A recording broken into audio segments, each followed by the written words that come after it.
के तपाईँ पनि युरोप जान चाहनुहुन्छ? युरोपमा स्टुडेन्ट भिसामा जान चाहनुहुन्छ? धेरै विद्यार्थीहरू नेपालमा अहिलेको यङ्स्टरहरू चाहिँ +2 सकेर ब्याचलर सकेर कतिपय त मास्टर सकेर पिएचडीको लागि पनि युरोपका विभिन्न देशमा विशेष गरी नर्डिक कन्ट्री भन्नाले डेनमार्क, फिनल्यान्ड अनि नर्वे, स्विडेन यो देशहरूमा आउन खोजिरहनु भएको छ, आउन चाहिरहनु भएको छ र आइरहनु भएको पनि छ। त्यहाँ पनि धेरै हुनुहुन्छ। त्यस्तै Germany, Switzerland, France, Portugal, Spain यी देशहरूमा पनि अध्ययनको लागि धेरै विद्यार्थीहरू स्टुडेन्ट भिसामा धेरै आउनुहुन्छ। तर धेरैजसो विद्यार्थीहरूको के देखिन्छ भने उहाँहरू कन्सल्टेन्सी जानुहुन्छ। नेपालमा धेरै कन्सल्टेन्सीहरू खुलेका छन्, प्रत्येक सहरमा छन्।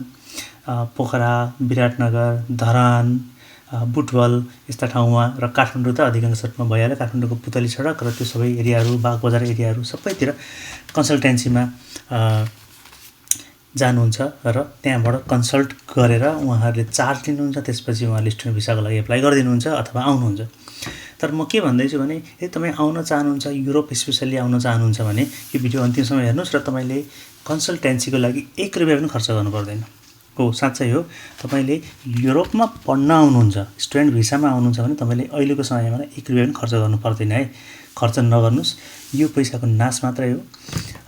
तपाईँलाई लिने चार्ज 40-50 हजारदेखि 1 लाख 2 लाखसम्म लिइदिनुहुन्छ। प्रोसेसिङ चार्ज भनेर अरू चार्ज भनेर लिनुहुन्छ।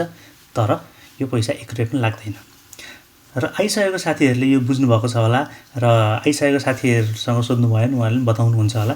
र म पनि युरोपको विभिन्न देशमा, नर्डिक कन्ट्रीहरूमा, नर्वेमा, स्विडेनमा, फिनल्यान्डमा आफैले एप्लाई गरेर आफ्नै तरिकाले आएको भएकोले गर्दाखेरि मलाई यो अनुभव भएर मैले बताएको। र पैसा लाग्दैन। र पैसा लिनुहुन्छ भने उहाँहरूले पनि के गर्नुहुन्छ, पैसा लिनुहुन्छ स्टुडेन्टहरूसँग, तर सबै कामहरू स्टुडेन्टबाटै गराउनुहुन्छ। आइसकेकोले यो कुरो बुझ्नुहुन्छ। काम चाहिँ आफै गर्नुपर्छ। डकुमेन्टेसनको कामहरू सबै कुराहरू आफै गर्नुहुन्छ। यो गर्ने भन्ने कुरो उहाँले बताइदिनुहुन्छ, त्यो चाहिँ हो। तर पैसा लिनुहुन्छ, नचाहिँदो खालको शुल्क लिनुहुन्छ, त्यो आवश्यक पर्दैन। अहिलेको समयमा विदेशमा स्पेसली युरोपमा अध्ययन गर्न आउने विद्यार्थीहरूले स्टुडेन्ट भिसामा आउने स्टुडेन्टहरू एबल हुनुहुन्छ, यो चाहिँ टेक्नोलोजी र इन्टरनेट चलाउन जान्ने हुनुहुन्छ भने उहाँहरूले आफैले सजिलैसँग गर्न सक्नुहुन्छ। विभिन्न देशमा जान चाहनुहुन्छ, जस्तै नर्वे आउन खोज्नुहुन्छ। नर्वेमा अहिले पनि एजुकेसन फ्री छ, फी लाग्दैन। पढेको 1 रुपियाँ पनि फी लाग्दैन युनिभर्सिटीमा। कतै कतै प्राइभेट युनिभर्सिटीहरू अथवा के भन्ने स्पेसलाइज कोर्सको लागि भर्खर लाग्छन्, तर पनि जेनरली लाग्दैन।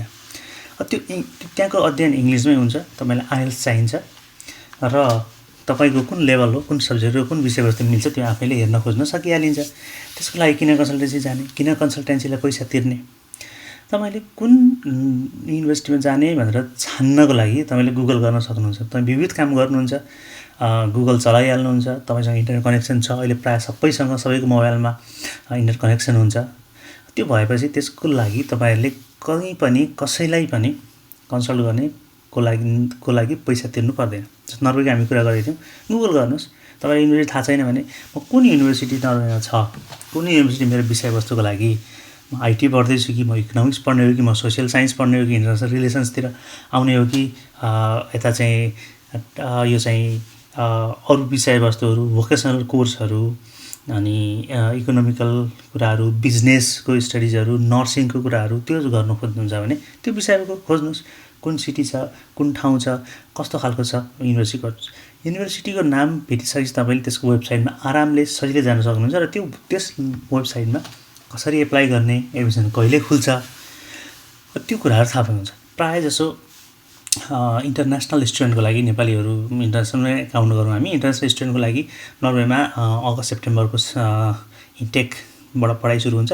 त्यसको लागि डिसेम्बर लास्ट जनवरीदेखि फेब्रुअरीसम्म एप्लाई गर्न मिल्छ।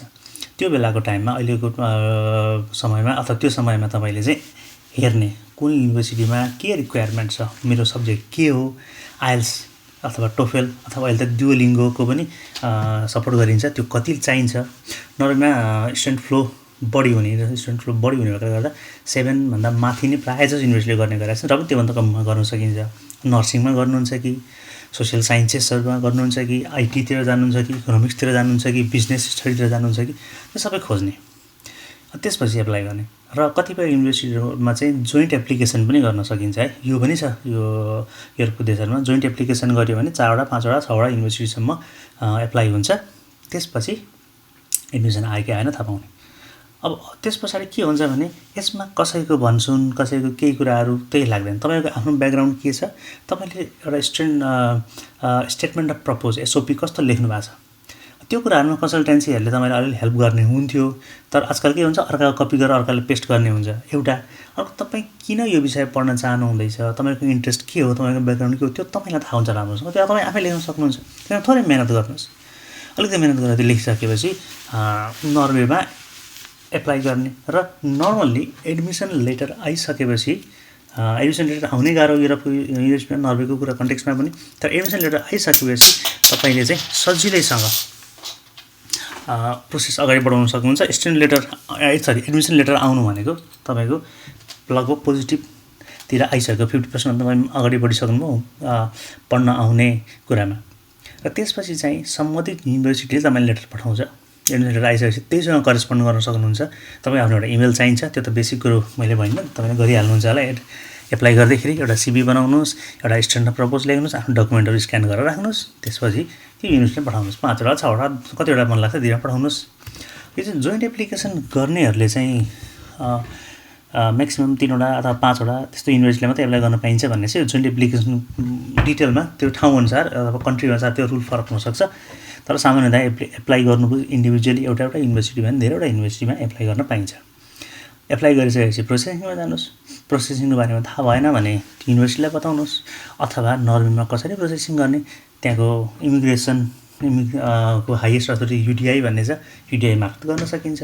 त्यसैको वेबसाइटमा गएर तपाईँ सोध्न सक्नुहुन्छ। त्यहाँ हाउ टु एप्लाई भन्ने अप्सनहरू हुन्छ, तपाईँ एप्लाई गर्नुहोस्। त्यहाँ स्पष्टसँग तपाईँलाई के चाहिन्छ, लिभिङ एक्सपेन्सेस चाहिन्छ कि, अथवा सर्टेन फी तिर्नुपर्छ भने फीको कुराहरू चाहिन्छ कि, पासपोर्ट चाहिन्छ, त्यो सँगसँगै अरू के डकुमेन्ट चाहिन्छ तपाईँलाई स्पष्ट बताएको हुन्छ, स्पष्ट लेखेकै हुन्छ। बुझ्नु भएन भने त्यसलाई इमेल गर्न सोध्न सक्नुहुन्छ।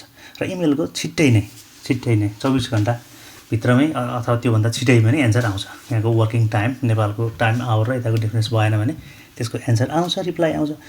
कलेजमा इन्टरनेसनल अफेयर्स हेर्ने स्टाफहरू हुन्छन्, उनीहरूले हेल्प गर्छन्।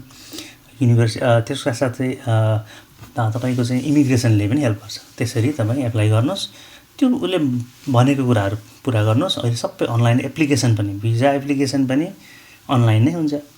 अनलाइन भिसा एप्लाई गर्नुहोस्। तपाईँको आइडेन्टिटी प्रुफ गर्नको लागि अथवा बायोमेट्रिक्सको लागि अथवा इन्टरभ्यूको लागि त्यहीँ नेपालमै रहेका त्यसका एम्बेसी या कुनै सेन्टर, भिएफएस जस्ता सेन्टर अथवा कुनै उसको एम्बेसी, जस्तो नर्वे, यी नर्डिक कन्ट्रीहरू, स्विडेन, डेनमार्क, फिनल्यान्ड, यिनीहरू चाहिँ सेन्जनमा पर्ने भएकोले गर्दा कुनै एउटा युरोपियन कन्ट्रीले पनि यिनीहरूको चाहिँ प्रोसेसिङ गर्न सक्छ। पहिला चाहिँ डेनमार्कको एम्बेसीले गर्थ्यो, अहिले के छ त्यो चेन्ज भएको हुनसक्छ, अथवा तपाईँले बुझेर कुन कहाँ मार्फत गर्ने। स्विडेनको हकमा चाहिँ नेपालमा स्विडेनको प्रेजेन्स छैन र उसले सेन्जन मार्फत अरू कन्ट्रीबाट गर्न पनि मिल्दैन, त्यो खालको बनाएको छ। कन्सुलर अफिस मात्रै छ। तपाईँले आफ्नो आइडेन्टिटी प्रुफ गर्नलाई अथवा इन्टरभ्यूको लागि न्यू दिल्ली जानुपर्ने हुनसक्छ स्विडेनको लागि चाहिँ। फिनल्यान्डको फिनिस एम्बेसी नै सधैँ छ, त्यो गर्न सकिन्छ। फ्रेन्च एम्बेसी छ, डेनिस एम्बेसी छ, त्यो सबै मार्फत त्यो काम, भिजा एप्लिकेसनको काम त्यही नै हुन्छ। भनिसकेपछि तपाईँले कन्सल्टेन्सीलाई 1 रुपियाँ पनि खर्च नगरिकन आफैले गरेर यो देशमा आउन सक्नुहुन्छ। स्विडेनको हिसाबमा त्यही छ, फिनल्यान्डको हिसाबमा पनि त्यही छ। फिनल्यान्डमा अलिकति फी लाग्छ, स्विडेनले पनि एजुकेसन फी लिन्छ। नर्वेमा एजुकेसन फ्री छ, तर फ्री भइकन पनि एउटा स्टुडेन्टले हप्तामा 20 घन्टा, महिनामा 80 घन्टा उसले काम गर्न पाउँछ। त्यो काम गरेको पैसाले उसलाई बस्न खान पुग्छ, तर काम पाउनु पर्यो। हामी अधिकांश मान्छेहरू स्किल नभएका हुन्छौँ। यो स्किल अनि काम, यसको विषयमा फेरि म अर्को भिडियो बनाउँछु। अहिले चाहिँ खालि कन्सल्टेन्सीलाई पैसा नतिर्नुहोस् है। युरोप आउनुहुन्छ भने कन्सल्टेन्सी नजानुहोस्। अस्ट्रेलियाको केसमा अलिकति फरक छ। अस्ट्रेलियाले चाहिँ सर्टिफाइड एजेन्टहरू बनाएको छ उसको लागि। युनिभर्सिटी एजेन्टहरू हुन्छन् र सर्टिफाइड एजेन्टहरू हुन्थ्यो, लिगल काम हो त्यो। भएर त्यहाँ चाहिँ कुनै एजेन्ट मार्फत जानुपर्छ, त्यो सिस्टम छ। तर युरोपमा त्यो छैन। युरोपले सोधी खोजी गर्छ, तैँले आफै एप्लाई गरेको हो कि भनेर आएर पछि युनिभर्सिटीले पनि सोध्छ। त्यही भएर आफै एप्लाई गर्न सक्नुहुन्छ। तपाईँहरू युरोप आउनको लागि 1 रुपियाँ पनि खर्च नगर्नुहोस्। जर्मनीको लागि गर्न सक्नुहुन्छ।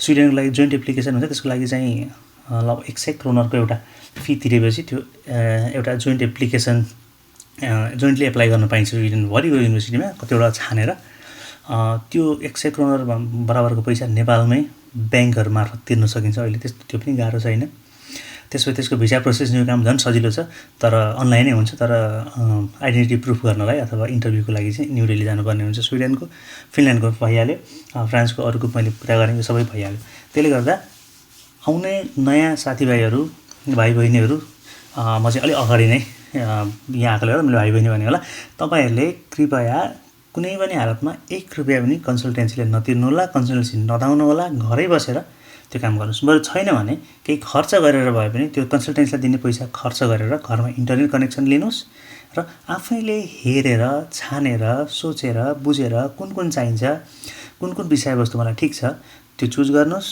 एप्लाई गर्नुहोस् जब तपाईँको एडमिसन लेटर आयो भनेपछि तपाईँको भिसाको 50% प्लस काम भइसक्यो कन्सल्टेन्सीले गरिदिने के हो त भने उसले तपाईँको नाममा एउटा इमेल आइडी बनाउँछ त्यसपछि त्यो इमेल आइडीबाट तपाईँका डकुमेन्टहरू तपाईँ भएर त्यो युनिभर्सिटीलाई फरवर्ड गरिदिन्छ स्टेटमेन्ट प्रपोज लेख्नुपर्ने ठाउँमा उसले स्टेटमेन्ट प्रपोज लेखिदिन्छ नलेख्नुपर्ने ठाउँमा एप्लिकेसन हालिदिन्छ एप्लाई गरिदिन्छ अनि त्यस एप्लाई गरिसकेपछि जब तपाईँको एडमिसन आउँछ एडमिसन आइसकेपछि तपाईँको एडमिसन आयो तपाईँ यो डकुमेन्ट भेला पार्नुहोस् पासपोर्ट चाहिएला अरू चाहिँ लिगल डकुमेन्टहरू भन्नाले जस्तो एकाडेमिक डकुमेन्ट चाहिन्छ त्यो कुराहरूले बताउँछ त्यो कुरो तपाईँ आफै गर्न सक्नुहुन्छ तपाईँले इमेल बनाउन सकिहाल्नुहुन्छ तपाईँको इमेल अलरेडी सबैसँग हुन्छ नै त्यस सँगसँगै त्यो आफ्ना डकुमेन्टहरूलाई स्क्यान गर्नुहोस् सबै डकुमेन्टहरू एकाडेमिक डकुमेन्ट स्क्यान गरेर राख्नुहोस् टोफेल आइएल्स अथवा दुओलिङ्गो तपाईँले गर्नुभएको छ त्यसको डकुमेन्ट पठाउने काम त्यही वेबसाइट मार्फत अथवा त्यो एप्लिकेसन मार्फत तपाईँले गर्न सकिहाल्नुहुन्छ त्यो सबै काम तपाईँ आफै गर्न सक्नुहुन्छ तपाईँ आफै गर्नुपर्छ प्रायः जसो भने किन कन्सल्टेन्सीले पैसा दिने त्यसले गर्दा कन्सल्टेन्सीमा नजानुहोस् यदि तपाईँ युरोप आउँदै हुनुहुन्छ भने म अर्को भिडियोमा चाहिँ यहाँ कुन कन्ट्रीमा कति काम गर्न पाइन्छ लिगली कति बस्न पाइन्छ त्यो भन्ने बारेमा बताउँछु अनि मेरो बसाइ नर्वेको स्विडेनको र फिनल्यान्डको त्यसको बारेमा पनि बताउँछु करेन्टली यो कन्ट्री 3टा कन्ट्रीहरू र डेनमार्कको पनि प्लस त्यो बताउने छु तर अहिले चाहिँ कुनै पनि कन्सल्टेन्सीमा 1 रुपियाँ पनि खर्च प्लिज खर्च नगर्नु होला त्यो पैसा आफै राख्नु होला तपाईँको परिवारमा प्रयोग गर्नु होला अथवा तपाईँ विदेश आउने बेलामा तपाईँलाई सामानहरू किन्नलाई त्यसले काम दिन्छ त्यसले गर्दा कुनै पनि हालतमा कुनै पनि कन्सल्टेन्सीलाई युरोपमा पढ्न आउँदै हुनुहुन्छ भने प्लिज पैसा खर्च नगरिदिनु होला।